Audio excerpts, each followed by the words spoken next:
안녕하세요. 결혼한 지 올해로 23년 차인 50대 여성입니다. 이날 이때까지 어디서 제대로 제 이야기를 해본 적이 없어서 어디서부터 어떻게 시작해야 할지 모르겠지만 두서가 없더라도 들어주시길 바랍니다. 처음엔 친정에 얘기를 하고 털어버릴까, 친구들에게 하고 털어버릴까 생각도 안 한 것은 아니지만 그것도 그때뿐이지 결국엔 제 얼굴에 침 뱉기가 되지 않을까 싶어서 쉽지가 않더라고요. 그래도 다행인 건 남편만큼은 제 편이고 저를 이해해준다는 거예요. 하지만 역시나 살아온 지난날들에 회의감이 든다고 해야 할지 제 마음을 저도 한마디로 딱 정의 내리기 어려울 만큼 복잡하고 어렵다 싶습니다. 남편하고는 오래전 직장 생활을 하다 만났습니다. 남편은 사내에서도 나름대로 인기가 있는 사람이었고 저는 솔직히 예쁜 얼굴은 아니라서 남편처럼 좋다 하는 사람이 있고 그런 것은 아니었어요. 그런데 그렇게 같이 직장을 다닌 지 3년인가 되었을 무렵 남편이 저더러 만나보고 싶다고 하대요. 제 수더분한 성격하고 주변 사람들하고 두루두루 잘 지내는 게 보기가 좋았다면서요. 저는 생각지도 못한 남편의 말에 떨리기도 했고 부담스럽기도 해서 처음엔 남편을 밀어냈는데 그런데 남편이 2번이고 3번이고 다가오는 거예요. 그래서 남편이 저를 정말 좋아하는가 보다 싶어서 결국 사귀기 시작했고 사귄 지 1년도 안 돼서 시댁에 인사가고 그렇게 일사천리로 부부의 영까지 맺게 되었습니다. 남편은 4남매 중 둘째로 위로 형 하나 누나 하나 그리고 아래로 여동생 하나 그렇게 있었어요. 그런데 문제는 시부모님 자체가 재산도 없으시고 노후 준비도 안 되어 있으시다 보니 4남매가 십시일반 돈을 모아 시부모님 생활비를 대고 있었죠. 그렇다 보니 저랑 남편이 결혼할 때도 크게 도움을 주실 형편이 못 되었고요. 저도 이건 처음부터 알고 있었기 때문에 크게 마음을 쓰진 않았습니다. 신혼살림은 제가 살던 자취방에 남편이 자기 옷까지만 들고 와서 시작하게 되었고 차도 제가 처녀적부터 타던 차를 그대로 탔습니다. 시부모님께 받은 거라곤 금으로 된 상가락지가 전부였지만 괜찮았어요. 두 분이 워낙에 저에게 미안해하셨고 고마워하셨거든요. 그래서 그 마음만으로도 충분히 위로가 되었달까요. 친정에서는 남자가 가진 것 없이 장가오는 것보다 여자가 아무것도 없이 시집가는 게 나중에 더 흠잡히기 좋다며 남편 쪽 형편과는 관계없이 돈으로 5천을 해주셨습니다. 지금이야 돈이라는 게 흔해져서 5천이 그렇게 큰 돈 같지 않지만 20여 년 전에는 절대로 적지 않은 돈이었어요. 그리고 그 일로 남편은 저희 부모님께 면목이 없다며 몇 번이나 머리를 숙였고 저희 부모님은 그런 소리 듣자고 준 돈이 아니라며 그저 당신들 딸인 저 마음고생은 시키지 말라고 하시대요. 그리고 실제로 남편 한 사람만 놓고 말하자면 제 마음고생을 시키는 일은 거의 없었어요. 술도 안 하지 담배도 안 피지 다른 여자에는 관심도 없지 오로지 일과 가정밖에 모르는 사람이었습니다. 하지만 그럼에도 불구하고 남편과 제 사이에서 큰 소리가 나는 경우가 종종 있었는데 그건 상황 자체가 시댁과 관련이 되어 있을 때였어요. 특히나 시부모님이 돌아가신 이후로는 일이 더 복잡해졌지요. 처음에 아버님이 돌아가셨을 때였습니다. 아버님은 매년 의례껏 하시던 건강검진에서 생각지도 못한 간암 판정을 받으시고 이후로 병세가 급격히 악화되어 6개월 만에 돌아가셨거든요. 그런데 그 6개월 동안 솔직히 자식이 많다고 해서 좋은 것도 아니라는 걸 제가 제 눈으로 똑똑히 보고 뼈저리게 깨달았습니다. 아들, 딸의 사위 며느리까지 하면 8이나 되었는데 누구 하나 선뜻 아버님을 모시고 병원에 가겠다 하는 사람이 없었으니까요. 그리고 부끄러운 이야기지만 저희 남편도 마찬가지였습니다. 물론 제 남편인 만큼 대변을 해보자면 그 시기에 남편이 다니던 회사가 상황이 좋지가 못했어요. 당사자의 의사와는 관계없이 회사에서 대규모 구조조정이 단행되기도 했고요.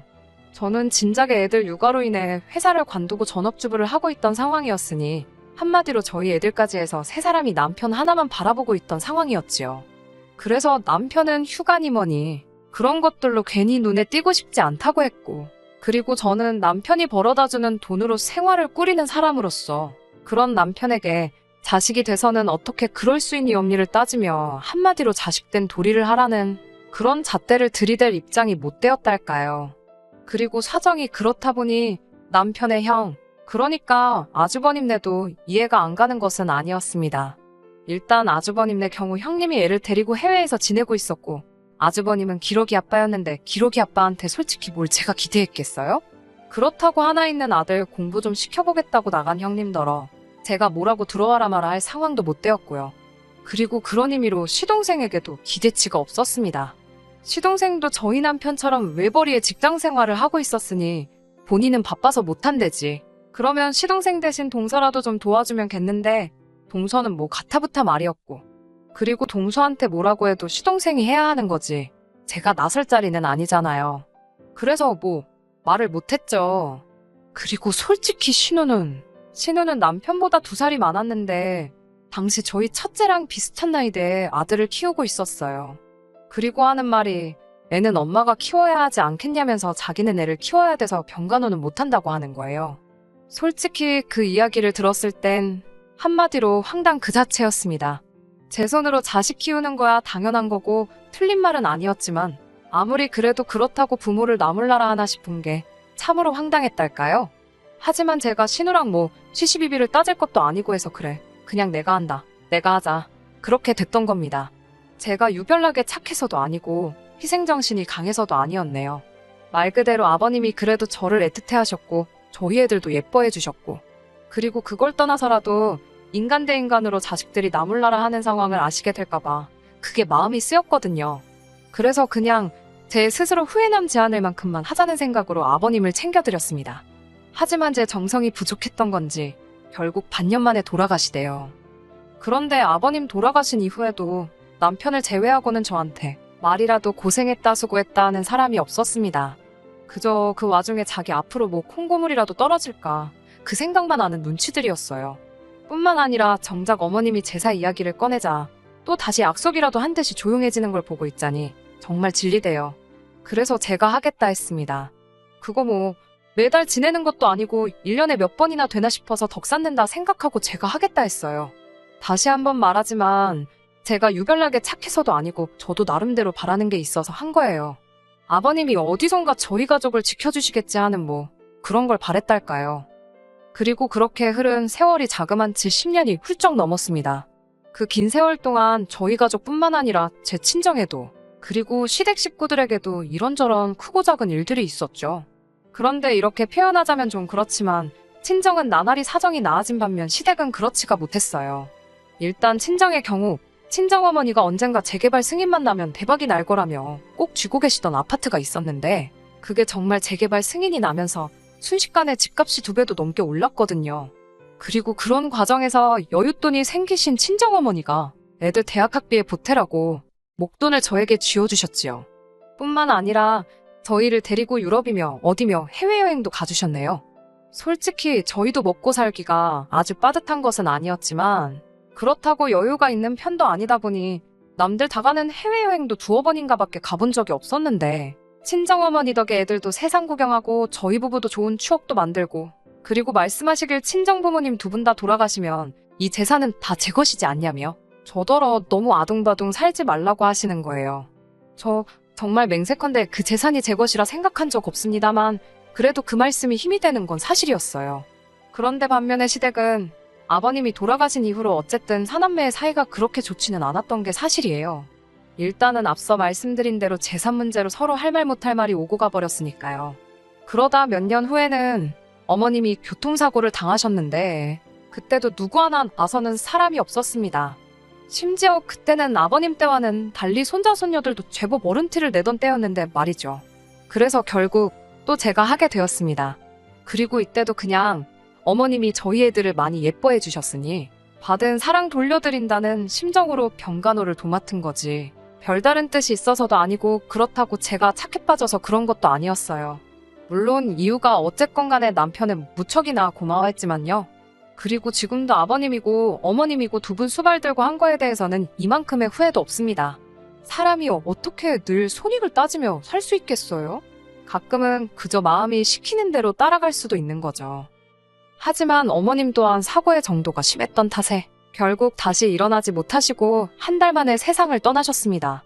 그리고 이후의 일은 말해 뭐하겠나 싶을 정도로 아버님 때와 똑같이 흘러갔어요. 아버님 제사를 이미 제가 맡아 치르고 있었으니 어머님 제사도 당연하다는 듯 제 몫이 되었죠. 하지만 이 또한 저에게 문제되는 일은 아니었습니다.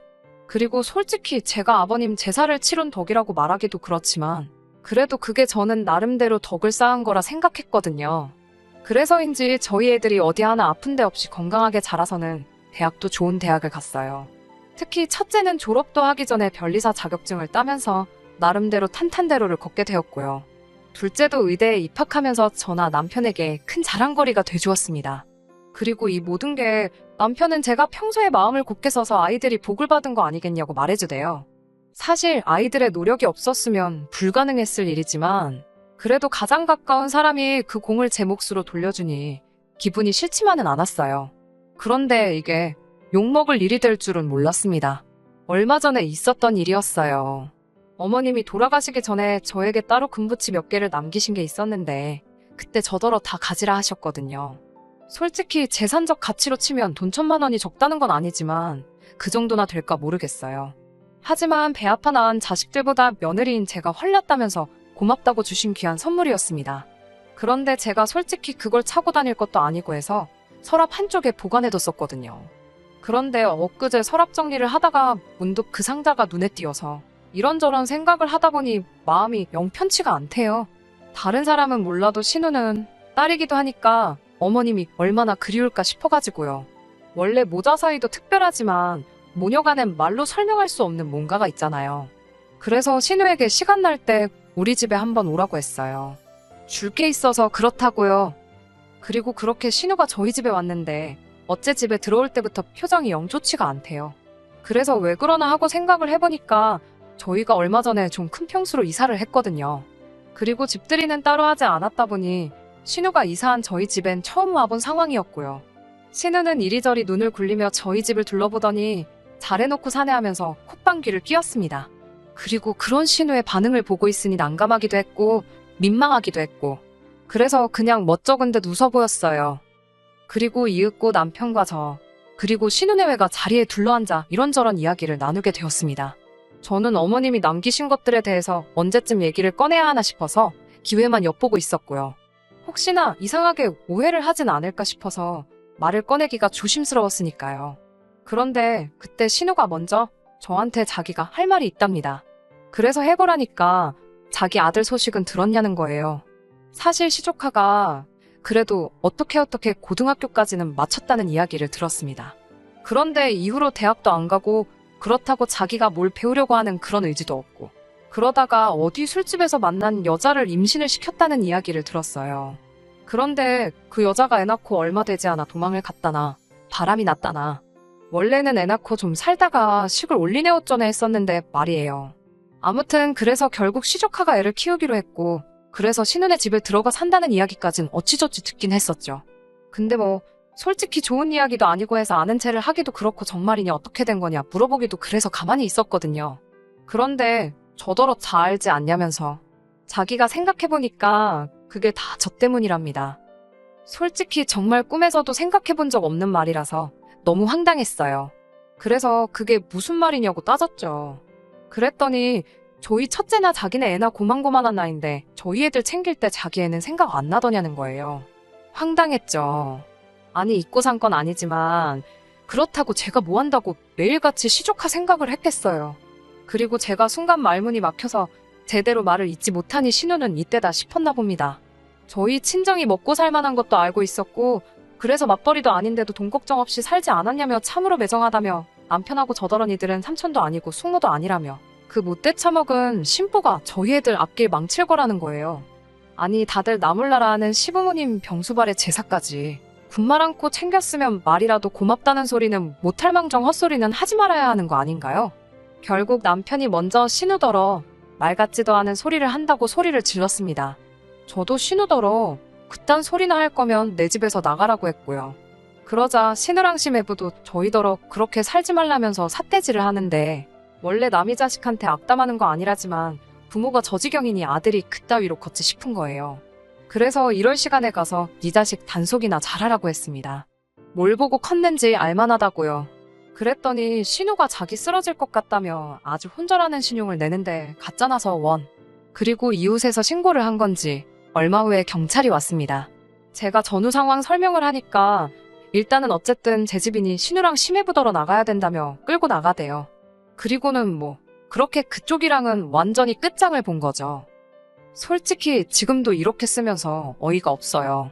남한테 피해 끼치지 않으려고 늘 조심하며 지냈고 손해를 조금 보는 일이 있더라도 착하게 살면 복이 온다는 그 말 하나는 정말 믿었는데 이렇게 모욕적인 일을 겪게 되다니 참으로 씁쓸합니다.